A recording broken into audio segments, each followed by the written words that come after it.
Hello guys, welcome to my new video. तो आज आप लोगों को बहुत ही डिमांड आ रहा था कि बताइए कि केमिस्ट्री कितने प्रकार के होता है।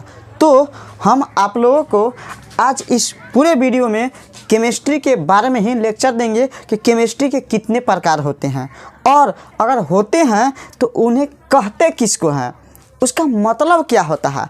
तो welcome to my new video. मेरा नाम सुशील भारती और स्वागत है आपको एक नए वीडियो में। तो आइए एक नए वीडियो के ही देखिए, टॉपिक में ही हेडिंग में ही है कि रसायन शास्त्र अर्थात केमिस्ट्री।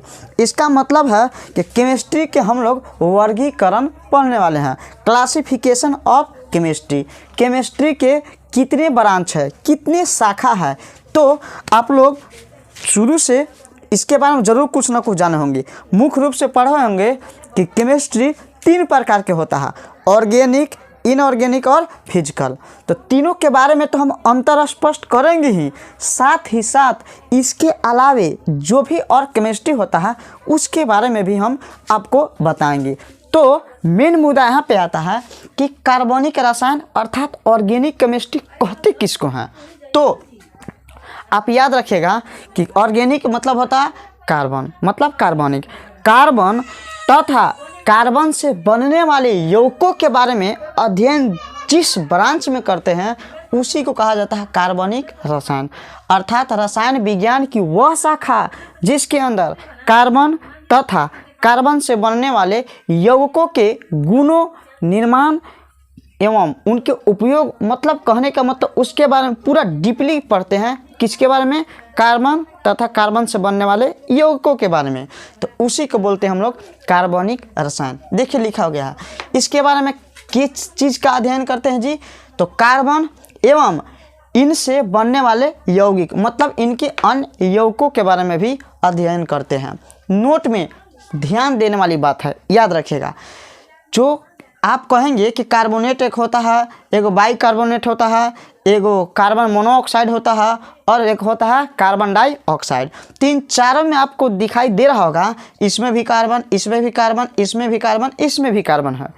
तो यदि कार्बोनेट या बाइकार्बोनेट या फिर कार्बन डाइऑक्साइड या कार्बन मोनोऑक्साइड, इन चारों के बारे में यदि पढ़ते हैं तो उस ऑर्गेनिक में उसे इंक्लूड नहीं करते हैं। देखिए साफ सुंदर अक्षरों में लिखा गया है कि धातु के कार्बोनेट या धातु के बाइकार्बोनेट या फिर कार्बन मोनोऑक्साइड या कार्बन डाइऑक्साइड ऑर्गेनिक केमिस्ट्री में इंक्लूड नहीं किया जाता। मतलब धातु के इन चीज़ों का अध्ययन ऑर्गेनिक में न करके उसका अध्ययन इनऑर्गेनिक में किया जाता है।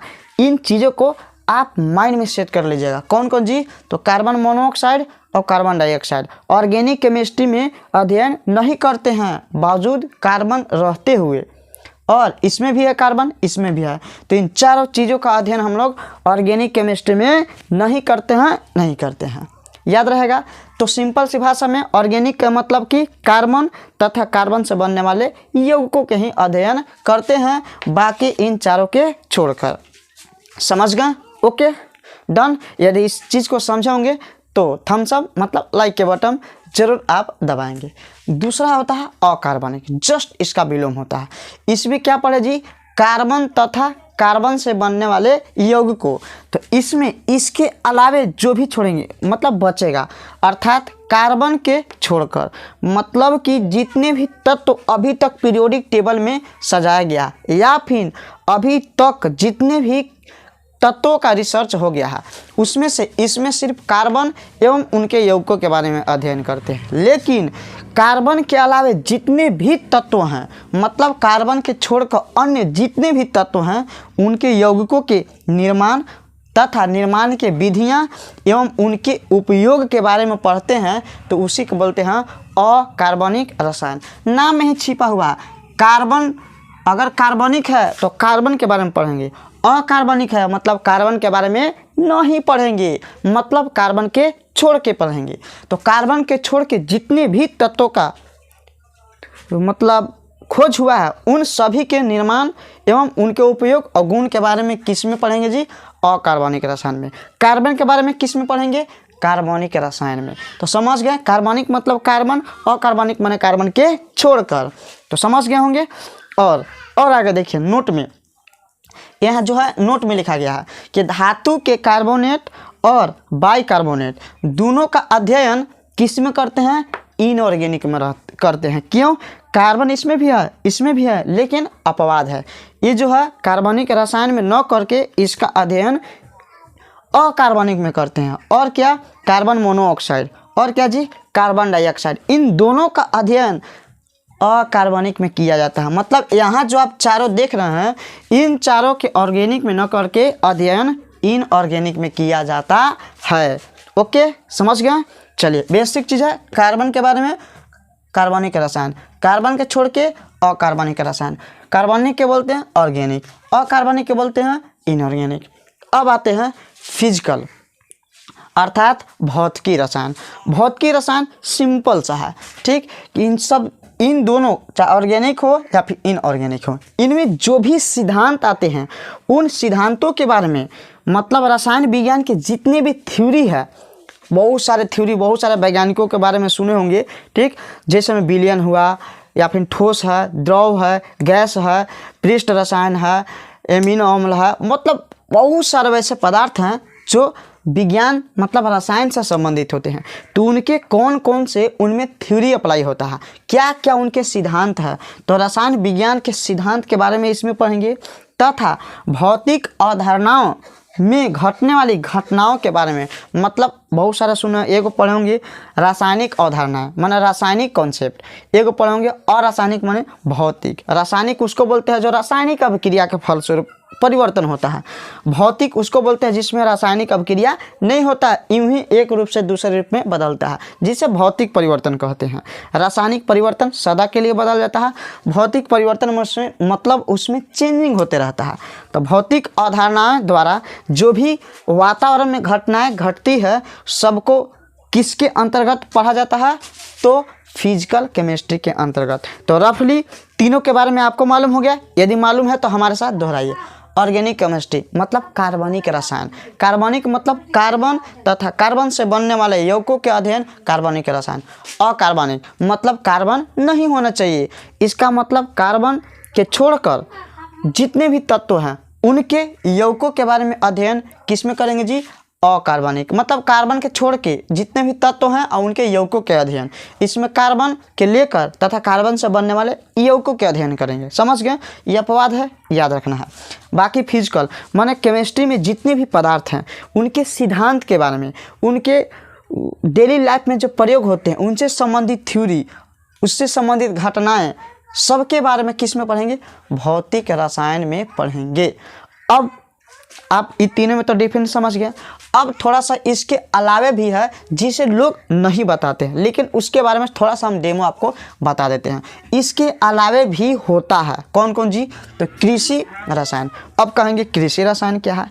तो कृषि के क्षेत्र में जैसे में कौन मिट्टी उपजाऊ होगा, उस किस मिट्टी में उर्वरक क्या देना है, उसकी लाइफ टाइम क्या है, मतलब कृषि से संबंधित उसमें जो भी उर्वरक का प्रयोग करेंगे, कौन सा जो मिट्टी है उसमें कौन सा उपज होगा, कितने दिन में कौन सा फसल में क्या उसमें उर्वरक दिया जाएगा, मतलब कृषि से संबंधित जितने भी रसायन पदार्थ है सबको जिसमें भी अध्ययन करते हैं, माने उनका जो अध्ययन करते हैं उसी को बोलते हैं कृषि रसायन। मतलब रसायन के अंतर्गत कृषि के बारे में जब पढ़ते हैं तो उसे बोलते हैं कृषि रसायन।